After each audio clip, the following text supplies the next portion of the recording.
नमस्कार मित्रों, अमारी चैनल में तमारुं स्वागत है। मित्रों, कर्नाटक में एक मोटा समाचार प्रकाश में आवी रह्या छे। अहींया विरोध प्रदर्शन दरमियान बीजेपीना एक नेतानुं मृत्यु थयुं छे, जेना कारणे होबाळो मची गयो छे। मृत्युनुं कारण हार्ट एटेक होवानुं कहेवाय छे।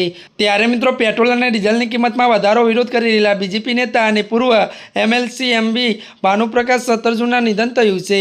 भानुप्रकाशनुं शिवमोग्गामां भाजप द्वारा आयोजित विरोध प्रदर्शन दरमियान हार्ट एटेकथी मृत्यु थयुं हतुं अने तेमणे तमने जणावी दीए के पाछला वर्षमां हार्ट एटेकना केस नोंधपात्र वधारो थयो छे। आ पहेला भानुप्रकाश पार्टीना प्रदेश अध्यक्ष अने जिल्ला अध्यक्ष पण रही चूक्या छे। भानुप्रकाशे त्यारे शिवमोग्गामां विरोध प्रकाशनुं निवृत्त कर्युं अने कार्यकरोने संबोधित कर्या हता। आ घटना विશે माहिती आपता पोलीसे जणाव्युं हतुं तेओ कारमां बेस्या हता ज्यारे तेमने हार्ट एटेक આવ્યો અને તેઓ બેભાન થઈ ગયા હતા અને ત્યારબાદ તેમને તાત્કાલિક નજીકની હોસ્પિટલ લઈ જવામાં આવ્યા હતા, પરંતુ હોસ્પિટલમાં તેમનું મૃત્યુ થયું હતું। ત્યારે મિત્રો આજના માટે આટલું જ। અમારી ચેનલમાં નવા હોય તો અમારી ચેનલને મિત્રો લાઈક, શેર અને સબસ્ક્રાઈબ કરી દેજો। ધન્યવાદ।